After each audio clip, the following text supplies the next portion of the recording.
Hi hello മക്കളെ, എല്ലാ മക്കൾക്കും എജ്യുമേറ്റിൻ്റെ ഇന്നത്തെ ക്ലാസ്സിലേക്ക് സ്വാഗതം. അപ്പോൾ നമ്മുടെ ക്രിസ്മസ് പരീക്ഷ എത്തിയിട്ടുണ്ടല്ലേ.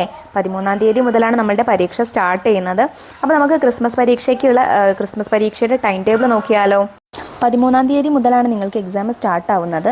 13-12-2024 ഡിസംബർ 13 വെള്ളിയാഴ്ചയാണ്. രാവിലെ 10 മണി മുതൽ ഉച്ചയ്ക്ക് 12:15 വരെയാണ് നിങ്ങൾക്ക് പരീക്ഷ. ആദ്യത്തെ പരീക്ഷ ഇംഗ്ലീഷാണ്.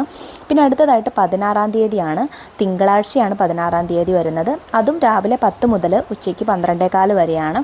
അന്ന് നിങ്ങൾക്ക് EVS ആണ്, അല്ലെങ്കിൽ പരിസര പഠനമാണ്. EVS ഇംഗ്ലീഷ് മീഡിയം കുട്ടികൾക്ക് EVS, മലയാളം മീഡിയം പരിസര പഠനം എന്ന് പറയും കേട്ടോ.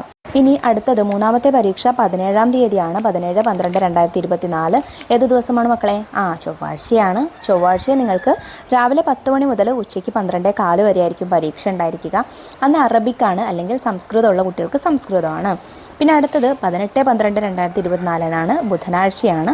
അതും രാവിലെ 10 മണി മുതൽ ഉച്ചയ്ക്ക് 12:15 വരെയാണ് എക്സാം. മാത്സ് ആണ്, അതായത് ഗണിതമാണ് കേട്ടോ അന്നത്തെ പരീക്ഷ. ഇനി അവസാനത്തെ പരീക്ഷ 19-ാം തീയതിയാണ്, വ്യാഴാഴ്ച. അതും രാവിലെ 10 മണി മുതൽ ഉച്ചയ്ക്ക് 12:15 വരെയാണ്. അന്ന് മലയാളമാണ് കേട്ടോ പരീക്ഷ. അപ്പോൾ ഇതാണ് നിങ്ങളുടെ ക്രിസ്മസ് പരീക്ഷയുടെ ടൈം ടേബിൾ. നന്നായിട്ട് പഠിക്കുക, നല്ലതുപോലെ പരീക്ഷ എഴുതുക കേട്ടോ. All the best.